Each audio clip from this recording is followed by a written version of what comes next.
The lunate whip, or the scaphoid whip, but I'll demonstrate the lunate whip, is you have to find the lunate, okay? Off the third metacarpal, find the capitate, and then look for the lunate. Also, what I always like to do is I find the styloid processes. I draw an imaginary line between those two. The lunate should be right in between both of those. As I flex him, that lunate comes into my thumb. And so what you're going to do is once you've found the lunate, you're going to do a thumb on thumb hold. Thenar eminence, hypothenar eminence in my hand. Okay. And what it is, it's a combined wrist extension distraction while the thumb is trying to rotate that lunate. Okay? That's that testy end range, because this is, I'm going to be pulling on him, fully extending him. This is about where end range is going to be. Assess the person's tolerance for that. Make sure they're relaxed. Okay? You can even ask the person, go and take a really deep breath in and let it out all the way. And then just when you're ready, just give it a click. It almost clicked when I eased off of it. There you go. Just so you're take the weight of his hand. Wait, so you're pushing down and bringing into wrist extension, and as I bring him into extension, my thumbs are trying to go down and into that space with it. One thumb on top of the other, so really just my one thumb. Okay. Individual complaining of lateral elbow pain, what we're going to try to do is we're going to try to provide a very fast gap in of the humerus on the radius. Okay. What I do is I place my hand right along the medial epicondyle, and then what I like to do is I like to make sure the person's arm is adducted and externally rotated, so both epicondyles are as flat to each other as possible. And then what that'll allow me to do is when I do my force, I should be able to come straight across. Okay? If it's not, if I allow the arm to be abducted, now the condyles sit like this. The epicondyles sit like that. So my direction of force needs to be from down to up. And that's going to be more difficult for me. But if I feel that end range, feel that when you engage that barrier, you're not slipping, you're not losing him. Good. Take a deep breath in and let it out. Take up the slack and just give it the quick thrust. My movement's quick, but what I'm not doing is I'm not taking my hand from here to over there. I'm taking my hand from here to there. It's a few millimeters of movement. High velocity, low amplitude. So those tissues might physically be stretching, but we're not holding it there for any length of time. And because we're not holding it there for any length of time, you're not going to elongate the capsule. We're not stretching the capsule. Okay. But we could be inhibiting pain, reducing guarding, and normalize motion and get more osteokinematic motion because we're doing those things. So Distraction thrust, I need to take her into that open pack position, okay? And then I need to be able to thrust 90 degrees from her acetabulum. If I do it in that direction, it's a distraction thrust. Any other position from there, you can call it a traction thrust, okay? You're still just, you're just pulling longitudinally down the leg, but not at a 90-degree angle to the joint plane, okay?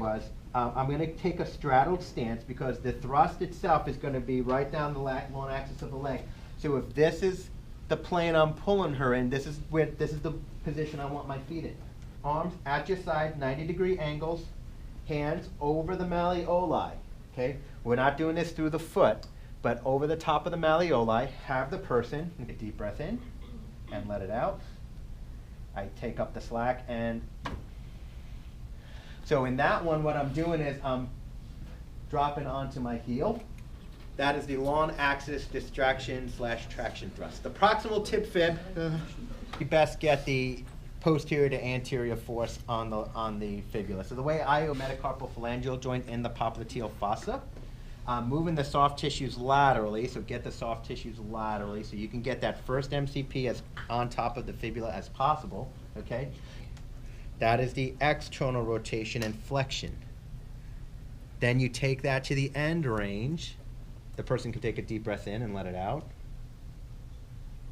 And the thrust is just a very quick knee flexion. Trying to do with that, again, it's a posterior to anterior force. So what you place your hand behind the leg, so your second MCP is right on the fibula. Can you hold the leg up like that, Dan? Okay.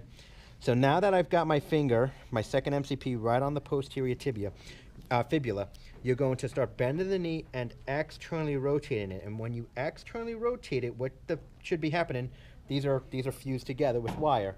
But as I externally rotate the leg, the fibula is going to start going anterior in an anterior glide in relation to the tibia itself. Last little bit of flexion, okay?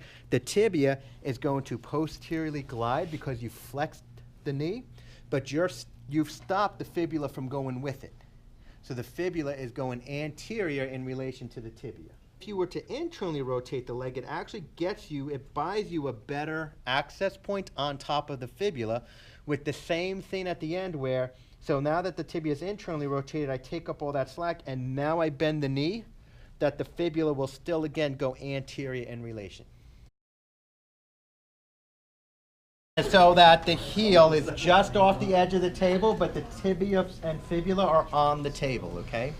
We're going to do this two ways. We're going to do it where we're going to get the fibula to translate anteriorly in relation to the tibia, and then we're going to do it where the tibia translates anteriorly in relation to the fibula. The first one, which is the anterior translation of the fibula on the tibia, okay? What you want to do is you're going to take your hand, I usually kind of curl it up into a ball, but you want the posterior lateral malleolus to be right on your thenar eminence. That is going to be your block. That's going to be your stop, okay, of the fibula going backwards. You're on the tibia. Don't be gripping the fibula with it, okay? And to bounce it a few times, and then you can just... Oh. The tougher of the two is to get on the fibula and block the tibia. You're just going to reverse your hands now. What you're going to try to do, what does the end range feel like? Do I feel like my hands are going to slip off of her or not? 1, 2, 3. Just get that quick. Stop the tibia from going with the fibula. Your hand on top of the fibula keeps going while your hand on the tibia stops moving altogether. Same setup for the long leg, except now we want to bias the talocrural joint. So what you're going to do instead is both hands are going to come over the top of the dorsum of the foot. Dorsiflex the foot so that you're at neutral around 0 degrees, okay? And then what you're going to do is you're just going to do that long axis pull, but just trying to concentrate your force over the talocrural joint, if possible. Take a deep breath in for me, let it out, take up the slack, and thumbs are very similar to the scaphoid lunate whip. We're going to be doing that thumb over thumb technique again. We're going to be doing the same distraction, and instead of extending the wrist or dorsiflexing the foot, we're going to be plantar flexing the foot, okay? And so what you're going to do is more towards the lateral side of it, okay? And what you're going to do is very similar to before. You're going to get that distraction pull with the combined plantar flexion at the same time, and then you're just going to be able to try to whip it through your thumb, okay?